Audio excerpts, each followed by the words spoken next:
সুভাষচন্দ্র বসু 1897 সালের 23 জানুয়ারি ব্রিটিশ ভারতের অন্তর্গত ওড়িশার কটকে এক বিখ্যাত কায়স্থ পরিবারে জন্মগ্রহণ করেন। তার মায়ের নাম প্রভাবতী বসু ও বাবা জানকীনাথ বসু। সুভাষ ছিলেন তার বাবা ও মায়ের ষষ্ঠ পুত্র। তার বাবা জানকীনাথ ছিলেন একজন সরকারি আইনজীবী। তাদের পৈতৃক বাড়ি ছিল ভারতের পশ্চিমবঙ্গ রাজ্যের দক্ষিণ 24 পরগনা জেলার কোদালিয়া, যা বর্তমানে সুভাষ গ্রামের অন্তর্ভুক্ত। 1902 সালে তিনি তার 5 বড় ভাইয়ের সাথে কটকের প্রোটেস্ট্যান্ট ইউরোপীয় বিদ্যালয়ে ভর্তি হন। ষষ্ঠ শ্রেণী পর্যন্ত তিনি সেখানেই শিক্ষালাভ করেন। পরবর্তীতে সুভাষকে 1909 সালে 12 বছর বয়সে কটকের রাভেন্স কলজিয়েট বিদ্যালয়ে ভর্তি করা হয়। সেখানে তিনি বাংলা ও সংস্কৃত শেখেন। পাশাপাশি বাড়িতে বেদ ও উপনিষদ সম্পর্কেও তিনি শিক্ষালাভ করেন। তিনি ভারতীয় পোশাক পরতে পছন্দ করতেন। তিনি পড়াশোনার প্রতি মনোযোগ, প্রতিযোগিতা ও পরীক্ষায় সফল হওয়ার ক্ষেত্রে দক্ষতা প্রদর্শন করতে সক্ষম হয়েছিলেন। 1912 সালে কলকাতা বিশ্ববিদ্যালয় পরিচালিত ম্যাট্রিক পরীক্ষায় দ্বিতীয় স্থান অর্জন করেন তিনি। 1913 সালে কলকাতার প্রেসিডেন্সি কলেজে ভর্তি হয়ে দর্শনকে অধ্যয়ন বিষয় হিসাবে নির্বাচিত করেন সুভাষ। ক্যান্ট, হেগেল, বেগারসন ও অন্যান্য পাশ্চাত্য দার্শনিকদের সম্পর্কে পড়াশোনাও করেন। বিপ্লব সচেতন দৃষ্টিভঙ্গির কারণে সিভিল সার্ভিস পরীক্ষায় ভালো নম্বর পেয়েও তিনি নিয়োগ প্রত্যাখ্যান করেন। সেই সময় অমৃতসর হত্যাকাণ্ড ও 1919 সালের দমনমূলক রাওলাট আইন ভারতীয় জাতীয়তাবাদীদের বিক্ষুব্ধ করে তুলেছিল। কিন্তু আজাদ হিন্দ ফৌজ পরিচালনা ও স্বাধীনতা সংগ্রামের ক্ষেত্রে তিনি সম্পূর্ণ ধর্মনিরপেক্ষ ভাবধারায় সকল ধর্মাবলম্বীদের ঐক্যবদ্ধ করে তুলতে সক্ষম হয়েছিলেন। স্বামী বিবেকানন্দের ভাবাদর্শ তাকে অনুপ্রাণিত করেছিল। ছাত্রজীবন থেকে তিনি তার দেশপ্রেমিক সত্তার জন্য পরিচিত ছিলেন। ভারত ডাকছে, রক্তে রক্তে ডাকছে, উঠুন, আমাদের হাতছাড়া হওয়ার আর সময় নেই। আপনার হাত তুলে ধরুন।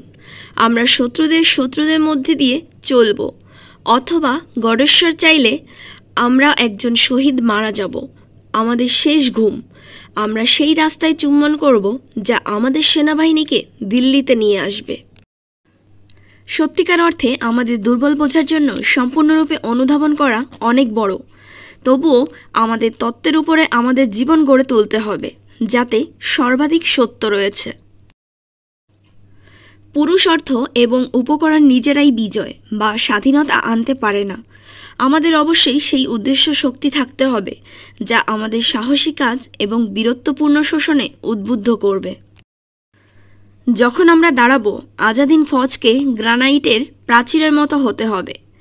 আমরা যখন পদযাত্রা করি তখন আজাদ হিন্দ ফৌজকে স্ট্রিমোলারের মতো হতে হয়। একজনের ধারণার জন্য একজন মারা যেতে পারে, কিন্তু এই ধারণাটি তার মৃত্যুর পরে হাজার জীবনে আত্মপ্রকাশ করবে। যদি লড়াই না হয় তবে জীবন তার অর্ধেক আগ্রহ হারাবে, যদি কোনো ঝুঁকি নেওয়া না হয়। আলোচনার মাধ্যমে ইতিহাসের কোনো আসল পরিবর্তন সাধিত হয়নি। আজ আমাদের কেবল একটি ইচ্ছা থাকা উচিত, মরতে ইচ্ছুক যাতে ভারত বাঁচতে পারে। একজন শহীদ মৃত্যুর মুখোমুখি হওয়ার আকাঙ্ক্ষা, যাতে শহীদদের রক্ত দিয়ে মুক্তির পথ সুগম হয়। স্বাধীনতা দেওয়া হয় না, নেওয়া হয়। এটি একমাত্র রক্ত যা স্বাধীনতার মূল্য দিতে পারে। আমাকে রক্ত দাও, আমি তোমাকে স্বাধীনতা দেব। যে সৈনিকরা সর্বদা তাদের জাতির প্রতি বিশ্বস্ত থাকে, যারা সর্বদা তাদের জীবন উৎসর্গ করতে প্রস্তুত, তারা অজেয়। মনে রাখবেন যে সবচেয়ে বড় অপরাধ হল অন্যায় ও অন্যায়ের সাথে আপোষ করা। এটি কেবল অঘোষিত জাতীয়তাবাদ এবং নিখুঁত ন্যায় বিচার এবং নিরপেক্ষতার ভিত্তিতেই যে ভারতীয় মুক্তিবাহিনী গড়ে উঠতে পারে। রাজনৈতিক দর কষাকষির গোপনীয়তা হল আপনি যা যা করছেন তার চেয়ে বেশি শক্তিশালী দেখানো। আমাকে রক্ত দিন এবং আমি আপনাকে স্বাধীনতা দেব। ভুলে যাবেন না যে গুরুতর অপরাধটি অন্যায় এবং অন্যায়ের সাথে সমঝোতা করা। চিরন্তন আইন মনে রাখবেন, আপনি পেতে চাইলে অবশ্যই দিতে হবে।